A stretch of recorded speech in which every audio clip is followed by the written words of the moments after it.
I walk a straight line, shackled and chained. Oh, gruesome Gertie is calling my name. There is no mercy in this penitentiary. Just ask the Hillstream gang or Angola 3.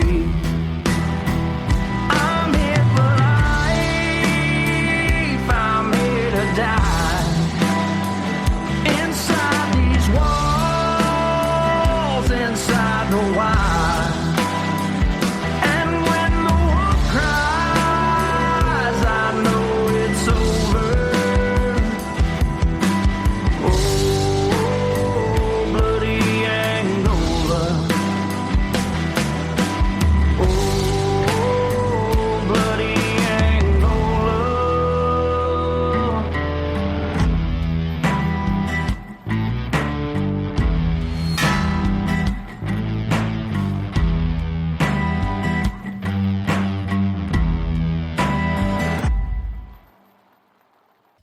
Hey, everyone, and welcome back to Bloody Angola, a podcast 142 years in the making. the complete story of America's bloodiest prison. And I'm Jim Chapman, And I'm Woody Overton.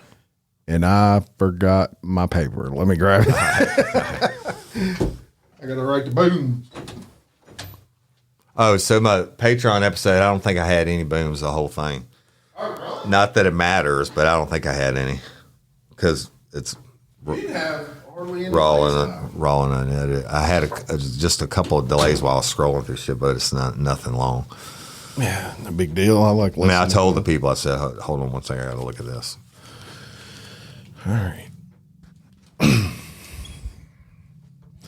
All right, we are at Burl Cain's third episode. Woody Everton, what you think about that? Love. This is pure love. It's been a great series. Thank y'all for your response.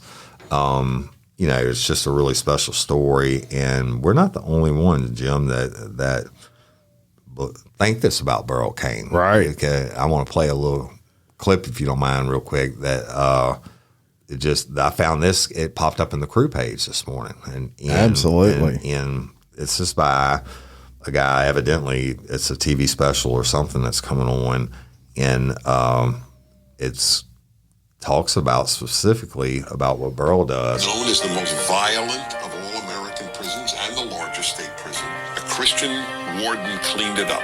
No cursing, decent behavior, respect for guards and respect for prisoners, and it became the least violent from the most violent. Most of the prisoners have a degree in theology. And you know why you don't know about this? Because the press is not interested in your knowing that a Christian using religious principles cleaned up a prison. That's the reason you don't know about this. So yeah, that's Fireside Chat that's going to be coming on.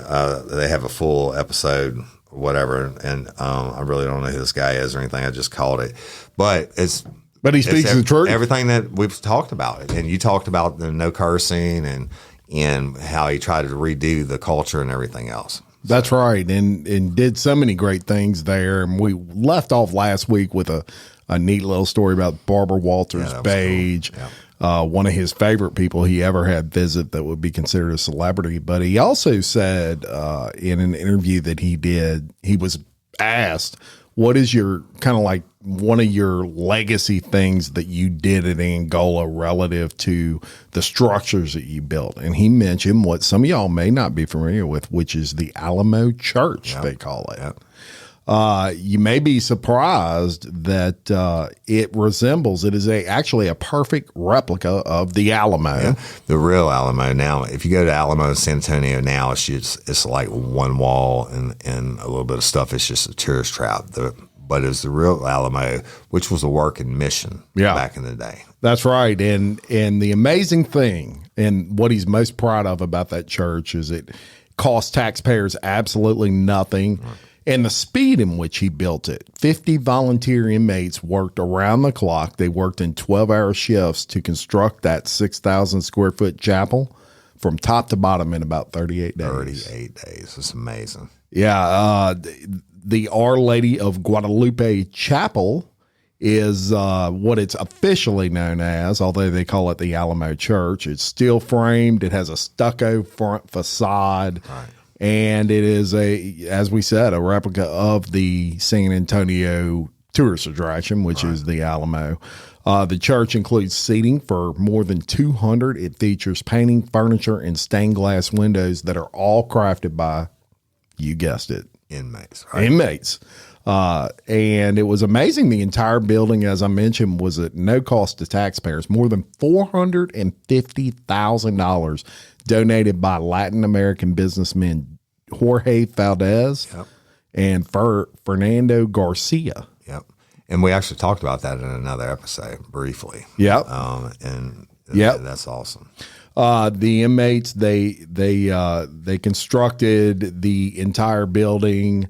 They laid the brick, everything, the wiring, all of that done by inmates. And it was built on the prison's main camp, and actually the 14th chapel built. Right. Yeah. Isn't that amazing? 14. My mom, excluding Angola, part of Angola, my mom always said two things in South Louisiana you never have to go far to find. Is a church and a bar room. Well, there's no bar rooms at Angola, but there's a whole heck of a lot of chapels or churches. Yeah, that's a great point, actually, and very true. But one of his most proud structures ever built in Angola, and we're going to put a picture of it on the Facebook page, so don't forget to follow that, Bloody Angola Podcast on Facebook. Right. And we'll put a picture of that building. You can actually tour that building. Angola does tours, and you can tour and actually see that building in person if you're local. And so y'all, if you're wondering, like, because convicts built the rodeo arena, which we'll talk about, and they built this church, and they had them do so much more projects. Well, you might wonder about the security and how many people escaped. Yeah, during Burl's time. Well, it was a big problem before he got there. Right, the biggest in the United States of America, even though it's landlocked and Mississippi River locked. But one of the not so surprising statistics about Angola during Warden Cain's time was that the dramatic reduction in escape attempts and escapes. So y'all, we're going to read you some articles, and these are from the Morning Advocate, and the first one is dated January 25th of 1999. Angola, Louisiana. Roadblocks went up, and a chase team equipped with thermal detectors and night vision goggles began a search for 4 convicted killers who bolted from Louisiana prison.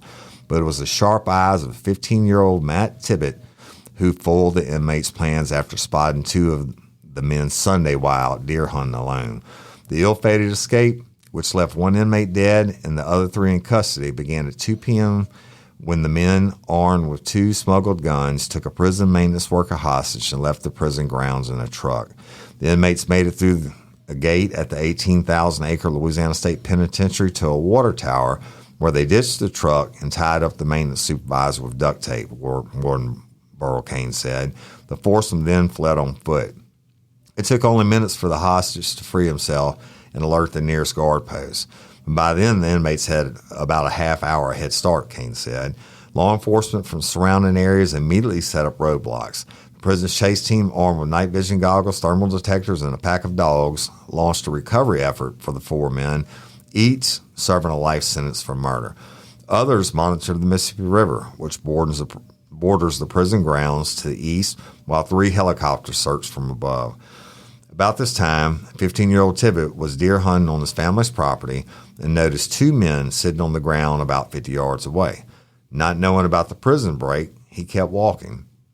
A short while later, his brother-in-law, who had heard of the escape, met up with the team. The pair alerted law enforcement officials, and soon bloodhounds were on the trail of inmates Roy McFall and Jerry Davis. Davis later said when McFall saw the dogs, he turned to him and said, "I'm not going back to prison. They're about to catch us," according to Cain. McFall, 40, then shot himself in the head and later died at the hospital. He had been serving a life sentence for first-degree murder in the June 1983 stabbing of a Texas woman. Davis, 39, was taken into custody without incident. The chase team then found and began following the second set of tracks. Donald Woolley, 35, and Daryl Creeder, 37, were found at 7 p.m., about 200 yards from where McFall and Davis had been huddling in the brush near the Tunica Bayou. The inmates surrendered without incident. Cain said prison officials would review the escape to find any breakdowns in prison policy. 20 walk-through metal detectors have already been ordered, which should prevent guns from being smuggled inside, he said. We're going to have to really investigate and find out how that happened, Cain said. We can't afford for that to happen, not at this prison. Right? That's great stuff. That is a crazy story. And he's legit on that, y'all. It is a crazy story, and I guarantee you after they heard that one gunshot, that one guy saw the other guy blow his own head off. He's like, okay, I quit. Yeah. It's not fun anymore. Right. So I'm going to give you another one here, and this was on September 22nd of 2013. 2 inmates escaped from Angola, captured hours later. 2 inmates escaped from Angola prison, and they are back in custody following a multi-agency response. Melvin Johnson, convicted on a rape from New Orleans, and Aaron Francois, convicted of a murder charge from Lafayette, escaped from prison during the early morning hours on Sunday. Johnson and Francois escaped from the exercise yard after they broke through the bottom of a fencing area.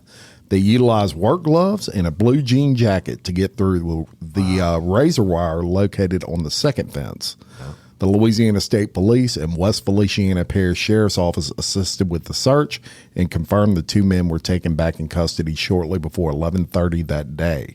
Both men were in possession of a large quantity of pepper and roughly 30 bags of peanuts. They used the pepper in an attempt to stop dogs from being able to track their scent. As for the peanuts, that's what they planned to eat. Right. The inmates were then reported as running over an inner ring levee adjacent to the camp. The Angola's chase team, including the K-9 team, boat crew, and thermal imagery teams, bet y'all didn't know there were that many teams, best in the world, reported immediately and surrounded the wooded area where the inmates were last seen. Warden Burl Cain said the inmates surrendered upon the orders of the staff and no deadly force was employed during the apprehension. Both men are currently located at the prison medical center for evaluation and treatment. Yeah. How about that? Yeah, it's so slow. Pepper and peanuts. Well, man. and that's a misnomer, but people always try to do that with the pepper, but the peanuts part definitely unique, right? And it's from January 30th, 2004, and this one's a little bit different. FBI agents have arrested a Compton, California man accused of escaping from Louisiana State Penitentiary guards during a hospital visit more than 25 years ago. Holy cow. 57-year-old Frank Millsap is scheduled today to appear before a judge in California to say if he will voluntarily return to Louisiana to finish a 40-year armed robbery sentence.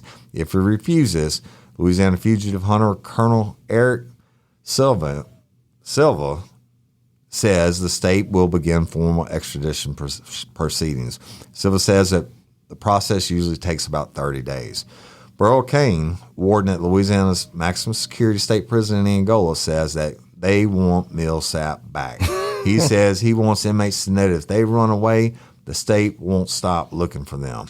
Millsap was convicted of armed robbery in connection with the December 1971 holdup of the Baton Rouge Loan Company. He tried to escape a short time after he was taken into custody following that robbery, but a deputy thwarted the attempt. In August 1973, he escaped from a guard while he was with 4 other inmates undergoing treatment at Burl Cain Hospital in Baton Rouge, which is no longer there. But he was recaptured but escaped again on June 22nd, 1978, by overpowering 2 guards on the ward for prisoners at the same hospital. Silva says not all of Millsap's 25 years away from Louisiana was spent in freedom. He served at least 13 years in prison for murder. How about that? Right? That's crazy. That was before APHIS and all, y'all, when they could run and know they had warrants. He was convicted and jailed under the name Joe Forrest. Silva says his department was working with the FBI recently, developed information and found fingerprints that showed Forrest was in fact Millsap. That is an amazing story. That is crazy. I never knew about that. Absolutely crazy, and a really hard one for me to find and dig up. But I'll tell you, the thing that blows my mind about that is this dude escaped. And look, we get messages from y'all all the time, and I was so glad I came across this because you'll ask, has anyone ever actually successfully escaped Angola and not been recaptured? Well, there have been a few, and we'll give you those at some point. But here's one that got away for 25 years. 25 years. Actually got imprisoned at another prison. For another murder. For another murder. Under, of course, an alias. But again, that was so early as for APHIS or whatever the acronym stands for, or something to do with the National Fingerprint Database.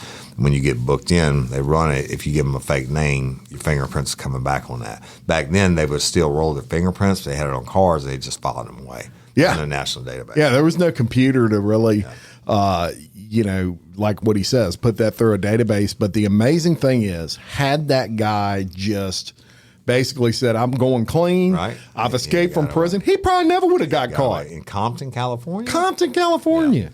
Yeah. You know what that's famous for, Eazy-E and NWA and all that. That's right. How about that for original. For our 50-year-old crowd? Y'all know what I'm talking about. Yeah, that's right.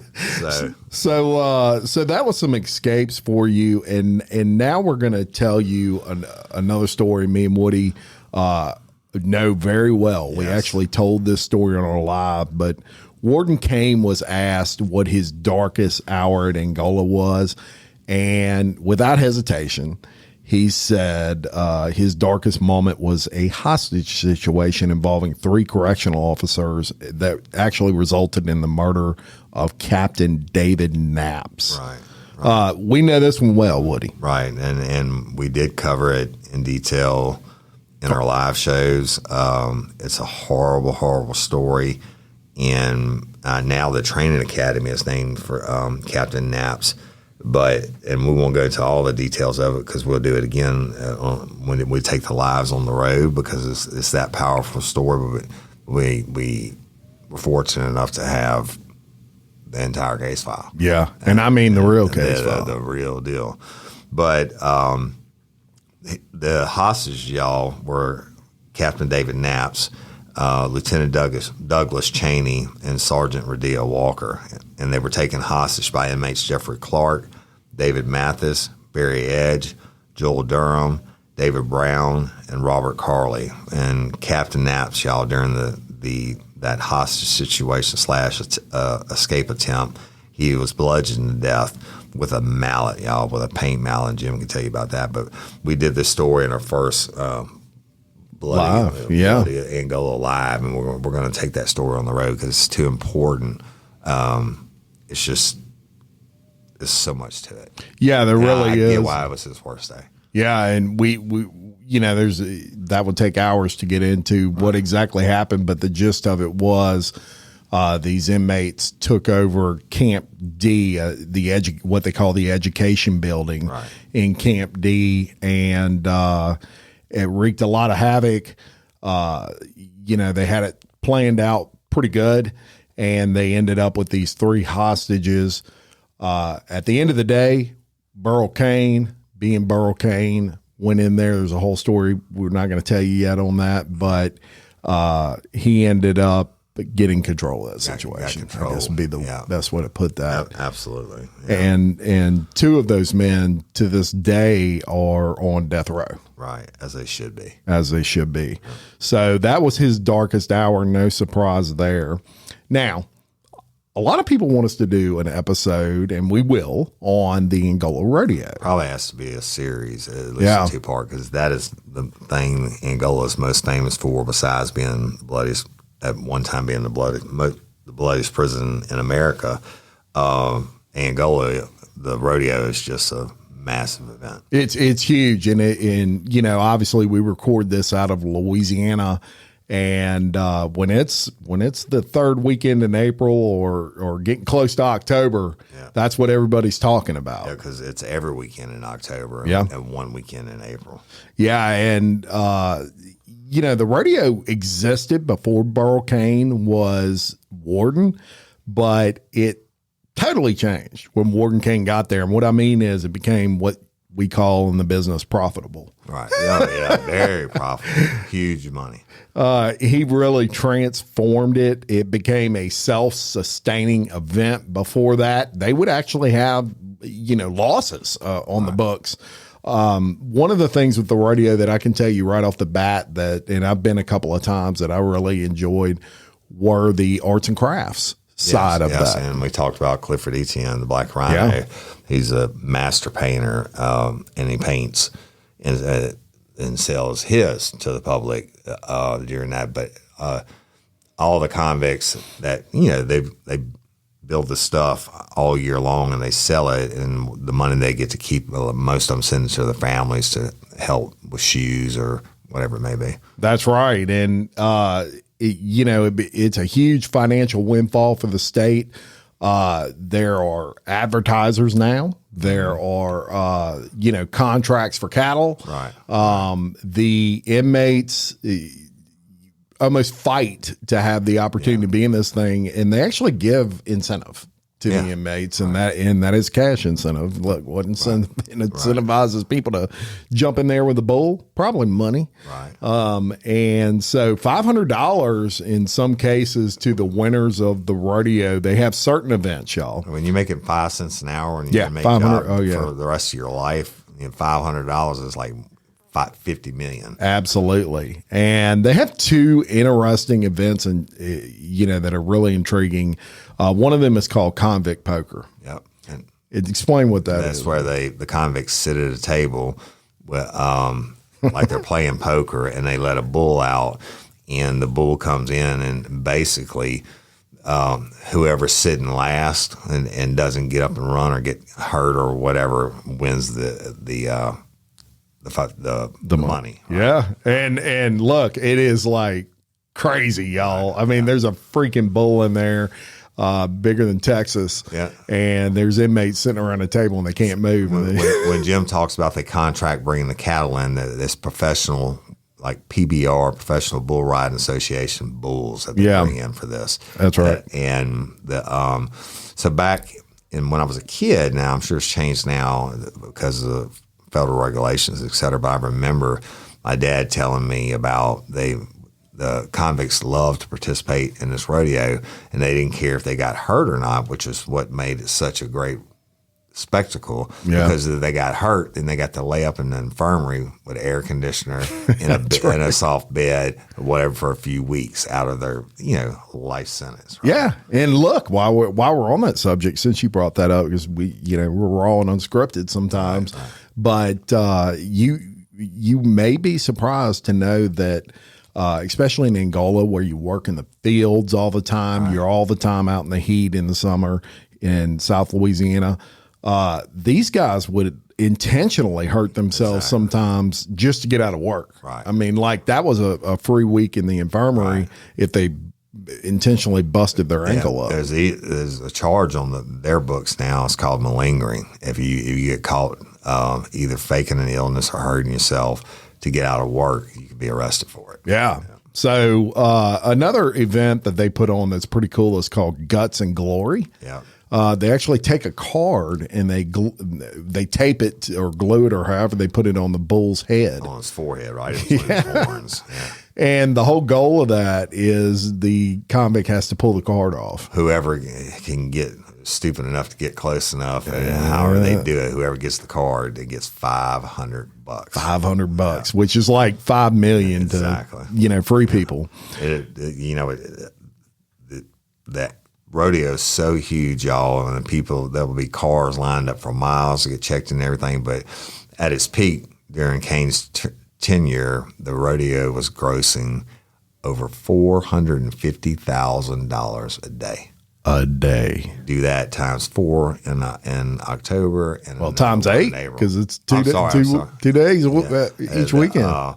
So you're right. So it's a lot. Millions. Of money. And a lot of that would go towards into the general inmate fund for indigents or projects to improve different things for them, stuff like that. That's right. And Burl Cain's big thing was, hey, this is money that we're generating that now taxpayers don't have to generate. We've told y'all this since the beginning of Bloody Angola that one of the issues with running a prison, especially at Warden Cain's level, was nobody wants to pay for prisoners. You know, your state government has, and your legislators have to justify to people why money is being put out for convicts. Right. It's just human nature. We don't want to have to pay for somebody that breaks the law. And but this is one of the ways that Warden Cain was able to generate that money without having to go to the public. Because look, everything from what Woody just mentioned to pay raises. Right. I mean, all those things can be generated from extra events like the rodeo. It also helped control the convicts, and meaning that to make trustee, you had to be there for 10 years, right? To participate in the rodeo is the same thing. You had to be trustee level or above, and all year long they look forward to the rodeo, and they know if they get in trouble, they're not going to get to participate in the rodeo. That's exactly right. And what a successful event, probably out of everything Warden Cain did from a fundraising standpoint, the most successful program he ever had while he was there. And it's continued on to this day. Because we're going to tell you some stories another day about what they call prison enterprises. And that's how everything they grow there, from vegetables to actually they milk there, and they package the milk, and it goes to all the state prison underneath prison enterprises in little cartons, and that's what they drink with their meals. So, I mean, he's done a shit ton of other things too, but for Angola itself, and to be divided up and to give these people incentive to behave and all that. Genius. Yeah. Genius idea. And Burl Cain being a genius. Yeah. So we're going to give you a little bit of backstory here on this next thing, because it needs to be mentioned, and then it needs to be mentioned what occurred with it. On January 1st of 2016, Warden Cain resigned his position at Angola. Now, there was some controversy related to this resignation that regarded really some real estate dealings in which the government, they felt it was maybe unethical. That there were some issues there, and an incident in particular with the Angola rodeo, which we just talked about, where a longtime vendor, he basically was supplying livestock to the rodeo. He had done this for a long time. Well, he accused Warden Cain of trying to shake him down. He insisted donations to the rodeo to get that livestock contract. Then when the vendor said, no, I'm not going to do that, Warden Cain changes the livestock specifications, and which basically reopened it up for bid. And this guy's accusation was that that was payback for not wanting to donate this money. Yeah, so it's important to note. All right, I'm noting this right here. They did an exhaustive investigation on this. Everything from local government to state government. And news media and everybody else. Yeah. He was exonerated from any wrongdoing. That's the bottom line. So regardless of anybody's opinion on that. Now, I do want to play a short clip right here. And this was Warden Cain shortly after he announced his retirement, going on Channel 2 News, which is a local news company. Hey, you got to love the way he talks. Right? Oh, God, He's such a character. Yeah. So you're going to hear that right here. Surprised many in Louisiana and around the country. Boss Burl is retiring. Burl Cain, the longtime warden at Angola, is leaving the farm at the end of the year, and Warden Cain joins us this morning. Great to see you. Good morning. Thanks for being here. Why retiring? Why now? Well, why now brings up a whole other subject. I mean, we kind of got into a bind here with the election and so forth. So there's a lot of dynamics to it, and we'll go into that on your other program. But there were some reports in the newspaper about, possible deals or shady deals with real estate deals involving maybe someone with connection to inmates. Did that have anything to do with your decision? No, that didn't really, because it was more to do with the election and so forth, because Representative Havard thought I got somebody else in the race, and it got a lot of dynamics going there. And so he was real upset and got me to call him to try to get him out. And that started a wheel rolling. And I think then some of that even came to the paper probably got some information from there, and then it started going. Everything in the paper was 7 years old and older. Nothing was criminal. I've been looked at forever. Everybody in the world investigated us, and so we're still there. But no, there was no problem with all that. It's just that it keeps on coming and coming and coming, so it causes, you want it to stop. So if it means you need to leave to stop, you stop. But it just kept going. I know you wanted to set the record straight. So given those reports, given what has happened, have you done anything illegal or unethical? No. If I had, I wouldn't be sitting here with you, and I would be in real trouble. I'm not in trouble at all. And it's like I say, I mean, it started with me calling the man to try to get him out of the race, and I couldn't get him out of the race. And so then Representative Havard was real angry about that and antagonized. And it goes back to his family because they used to have the rodeo contract at Angola, and I changed the specs, and they lost that. And that was a Klein brother. He's their son-in-law. So then that got going because he was angry. And that's how politics is. And then you get the momentum going. The paper picks up, and here we go. So we got on a whirlwind. Burl, are you concerned that there may be some sort of federal investigation that could come from this? Well, it couldn't be because this is a rule. He's accusing me of breaking a rule. And the rule was 7 years ago, and I didn't break the rule. It's a non-professional relationship. It was very professional, transparent, and in the courthouse, so, recorded, so there was nothing wrong. And plus, the inmate they're talking about had been gone from Angola for 2 years and 9 months. Wasn't even at the prison, so it didn't even count. You've been warden since 1995. Looking back on your tenure at Angola, biggest accomplishment? Seminary. Biggest accomplishment is bringing God to the prison and the inmates changing morally, because our legacy is going to be bricks and mortar. It's not bricks and mortar. It's going to be what's in the hearts of those men. And like today, there's two legislators from Michigan there and 2 people from the governor's office, and they're going to do the seminary in Michigan. And it's in Texas. It's in other states. Yesterday, I was in Florida, the Justice Summit, talking about what we did in Angola. So everybody all over the country liked what we did. Very popular doing it, so this is a good time, I guess, to leave, but we're on top of the world when it comes to corrections. Secretary LeBlanc's done a great job, and I just hope they don't keep on, banging him because it's not fair. He's a good secretary, and he should be there. Something else that you've done that we've worked with you on is building prison chapels. I think you said you worked on like 8 different projects at prisons. We raised the money for 8 chapels, and we also did research on the seminary. We proved it worked. We're going to have that data. There's a book coming out in July. How does that make a difference? What you do is moral rehabilitation. Criminals take, and you got to teach them to give. You teach them skills and trades. You don't put morality in them. You just made a smarter criminal. So we realize that it's pretty simple, but nobody thinks of that. So then the moral component comes from the seminary. We don't care what religion. We're just looking for the morality. So moral rehabilitation. So what's next for Boss Burl? Oh, I have no idea. It's like I say, I'm gonna be a cat and hit on my feet, but. I don't know. I got some things I got to do, And, you got to write a book. You really need to write a book. Well, I hope so. I hope it'd sell.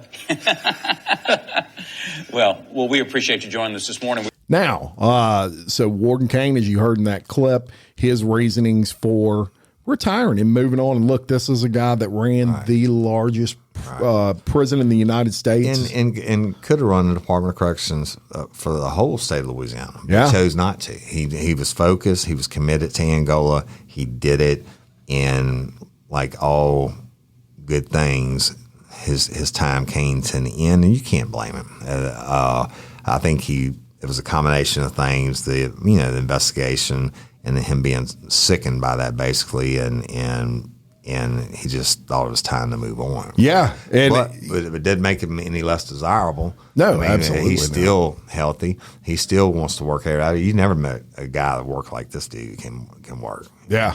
And you mentioned that one thing that I really respect about Warden Cain was his longtime friend, a guy that used to be a subordinate of his, was actually the one running the Louisiana prisons at that time. And Warden Cain thought he's doing and Warden Cain thought he's doing a pretty darn good job. Right. Why do I want to take over that? He's doing fine. Right. So he never even approached it. And it was interesting because Jimmy LeBlanc went from being his subordinate to being his boss. Exactly.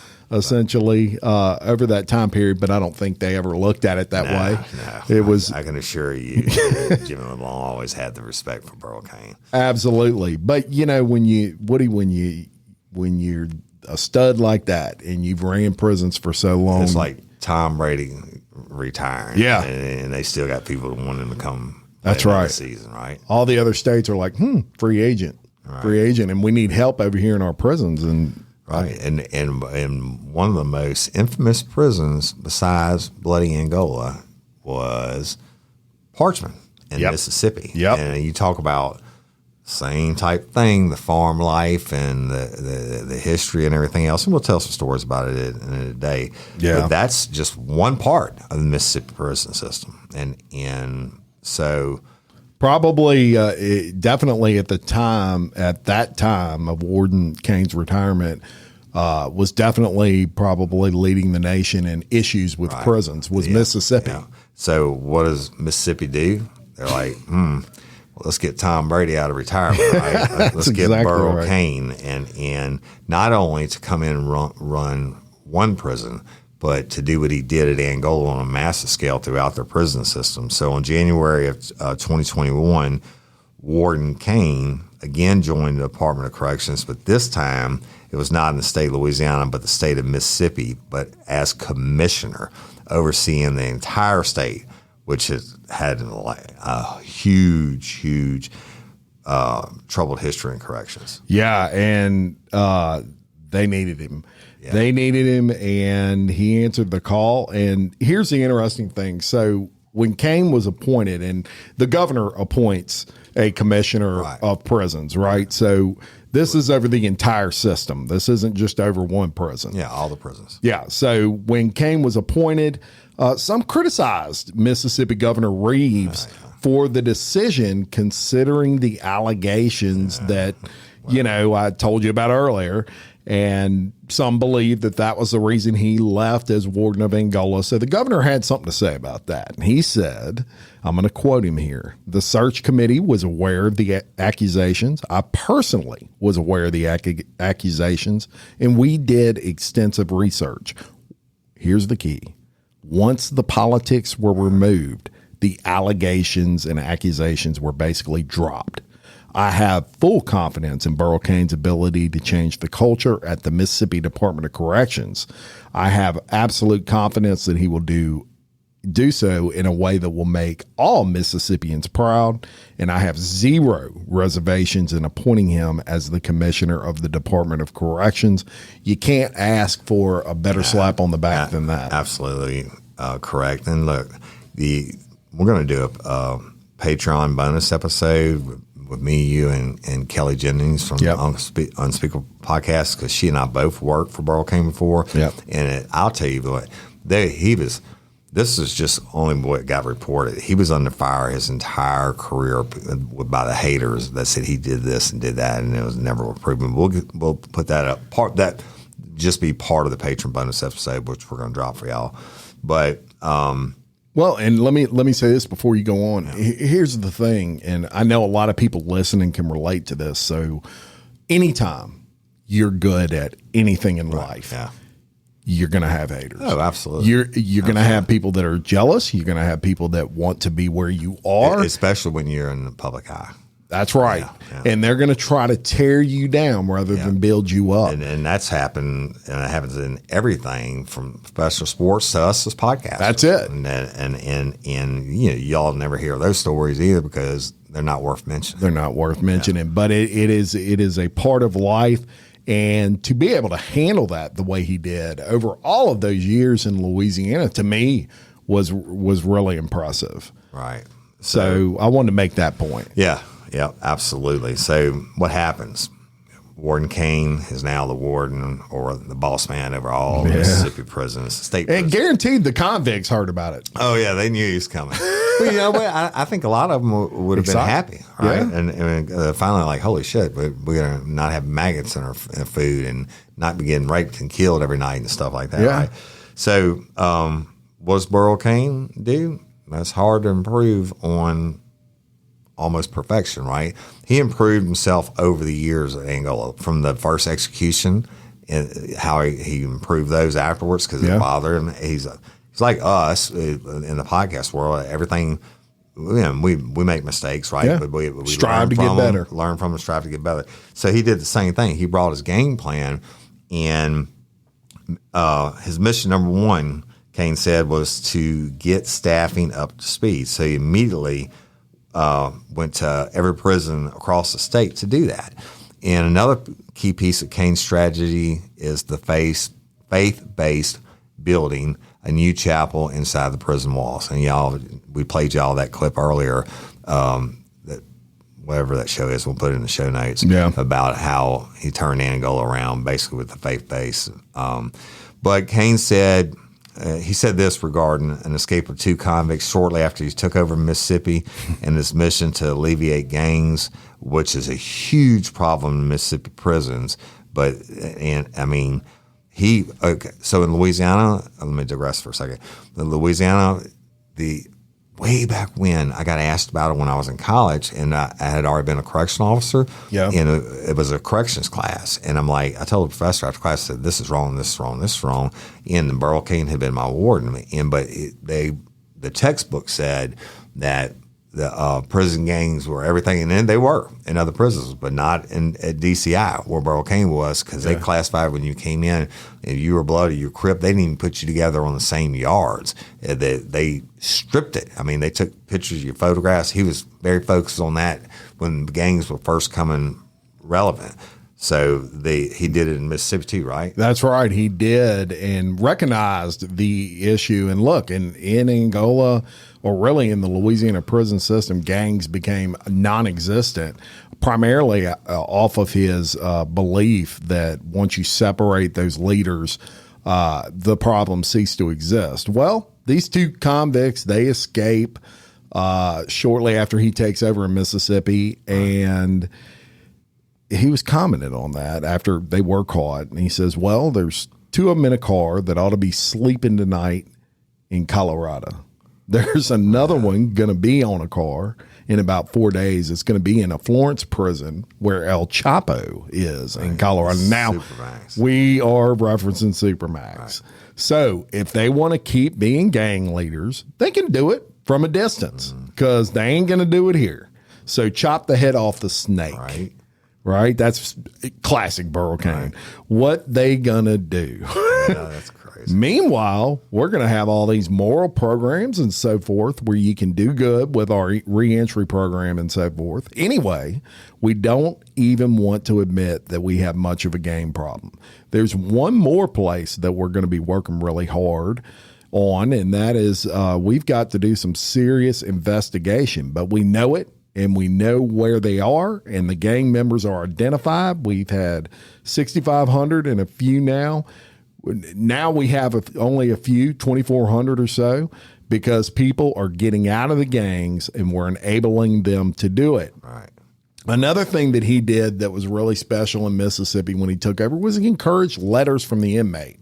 Whether they were asking for help or for airing grievances, he said he responded to each one of them with handwritten notes, thousands so far. Exactly, genius. So he was also asked, what about the deplorable conditions? Look, Mississippi was like Angola, back in the day, even up till today. And he said, they're not there. They're gone.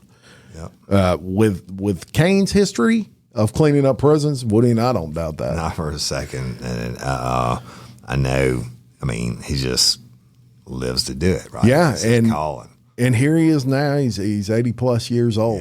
Yeah. Still running that prison, baby. Running the game. The whole system. Yeah. Hey, so this weekend, real quick, I'm going to add this in. I was talking to, when I went down the road to go fishing, one of the guys has a camp across from my buddy's camp, used to work for Jefferson Parish Sheriff's Office. Yeah. And I was telling I was asking about the Greyhound prison. Yeah. Because he was there, boots on the ground after Katrina. And he said, I told him about Burl Cain saying, the front doors on the news saying the front doors unlocked. You ain't worried about them escaping. He was like, I got a machine gun right here. I got a shotgun right here. Let them come out if they want to. He said, you have no idea.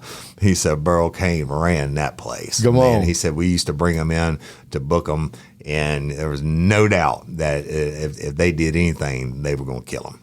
Yeah. He was serious business. And, I had a friend that I was actually talking to yesterday that he owns a security company.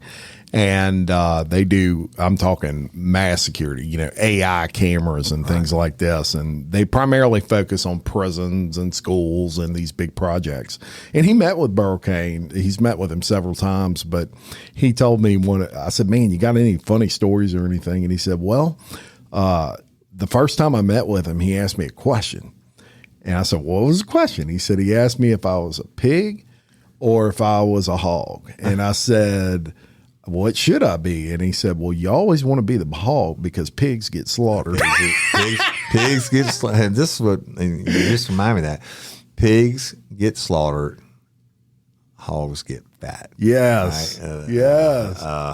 Yeah. And that is who. So I asked him, I said, well, describe to me kind of his you know, what did you think when you met him? And he said, man, he is one of those people that he walks in a room. He is not what if you've never seen Burl Cain, he is not what you think physically. Absolutely. Physically, he's not. Yeah. But within about 30 seconds, you know who's in charge. You know he's in complete charge, and he's going to show you. But he just gets on everyone's level. Yeah. Right? Even though he's in charge, he gives you your respect. He's real. He's like, trust is this. People think this is backwards, but it's not. Trust is given; it's not earned. Right? He's going to give you that trust, and he's going to trust that you go out there and do that job. And if you screw it up, then you screw it up. Right? That's right. So, as any good leader should. So, but it was a great story. Jimmy did a phenomenal job. One of my favorite, and I'm sure you too. One of my, you know, there's 3 series really that stick out to me, but 2 that we've recorded, and that is the Brent Miller story. Yes, yeah, absolutely. And this one. Yep, these definitely. 2 series for me, I have absolutely enjoyed. I tell you, you know in what? learning about this man. I don't believe it's outside of the realm of possibility that one day we'll get to have him. No, and I'm, you know, you're on the same wavelength as me because I know for a fact there are people listening right now that have his ear. Yeah, absolutely. And so Just tell him he's got our mad respect, and we never throw any shade, and that's we right. hope we did him an iota of justice to the man and the legend that he is, because he'll always have my respect. Yeah, and have him reach out to us. Just shoot us a message on Facebook, or you can if you want to set something up, because we'd love to sit him down and let him just kind of tell some of his stories. We'll go to Mississippi. Yeah, we'll go to Mississippi. We'll do whatever he needs us to do, but we'd love to talk to Warden Cain and just let him tell some of his story and be Warden Cain. Right. You know, and let these people see this man for who he is. And get to hear him and feel That's the personality. right. That's right. That'd be fire. So we appreciate all of y'all listening. Yeah, and our Patreon members, we're going to drop an addition to this, to Burl Cain, from 2 people who have worked for him directly, which is myself and Kelly Jennings, who has the Unspeakable podcast. Y'all go check that out. And Jim Chapman is going to do what he does, and is the research and guide the conversation. So Patreon members, that's coming. If you want to be a Patreon member and you're not, that's our subscribers, y'all. And we have different levels and tiers of it, but you can go to patreon.com Bloody Angola podcast, I believe it is. Or just type in Bloody Angola podcast or a Patreon and it'll pull it up. Yep. But y'all absolutely make the show run. And we thank you. If you love and appreciate y'all. If you can't afford to be a patron member, we get that too, and we love and appreciate y'all also. And let me say this on that episode, you know, what he mentioned, Kelly, she's kind of like a third host for us. Right. Anytime we need Kelly Jennings, Jennings is always there for us. And is known, you know, she's kind of getting a little moniker as the female Woody Overton. Yep. And she really is. Which is a huge compliment from me. If Woody was prettier, he would be he would be Kelly. She is definitely a pistol, and I can't wait to see where she's going. So yeah, check that out too. Unspeakable, a true crime podcast by Kelly Jennings. Yeah, hey, I've actually been on her podcast too. So there's an episode with me on it. Go check that out for sure. Chapman produced. Yeah, that's right. So that'll be coming to you next week. So look for that. Patron members only. So if you want to hear that interview with Woody and Kelly Jennings, join the Patron. Right. Also want to mention that we got some exciting stuff coming up in the future. I actually came across, and Woody's probably getting sick of me texting him, but that was love. I have, y'all, the Angolites from the 50s and 60s.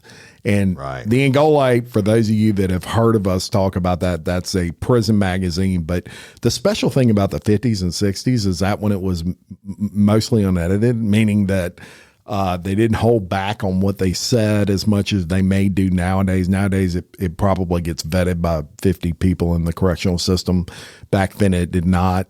I have those, and we're going to do some episodes where we actually cover those Angolites, and y'all are going to absolutely love it. Yeah. And look, Woody Everton's grandfather all over some of those Angolites. Absolutely. And this is really the Angolite, the magazine before it started really kind of getting censored. Yeah, that's right. I mean, they got some crazy shit, man. Oh yeah, they do. And it's funny. We did an episode that I know y'all loved. It got a ton of play. It was called Old Wooden Ears. And he was the editor back in those days. So it's really special, really cool. We're going to be bringing you that. We're going to be bringing you all kinds of course, the stories that you're used to from Angola.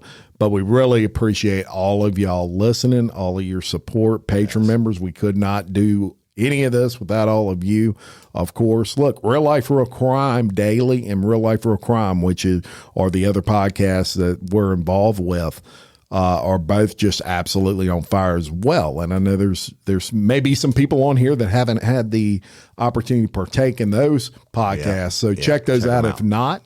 And if you know someone that listens to Real Life, Real Crime Daily and Real Life, Real Crime may not have partaken in Bloody Angola, please encourage that. Sharing is, we say it all the time, sharing is caring, but it really is. We can't grow without people telling. It's how it works. And we've grown phenomenally. And only because y'all keep telling other people and liking and sharing, and we appreciate y'all. That's right. So we appreciate that. And until next time, I'm Jim Chapman. And I'm Woody Everton, your host of Bloody Angola, a podcast 142 years in the making. The complete story of America's bloodiest prisons. Peace.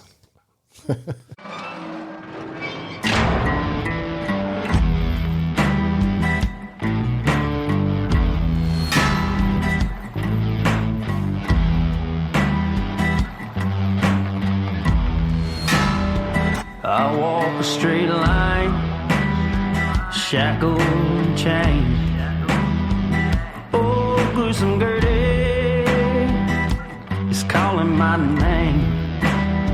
There is no mercy in this penitentiary. Just ask the Hill String Gang or Angola 3.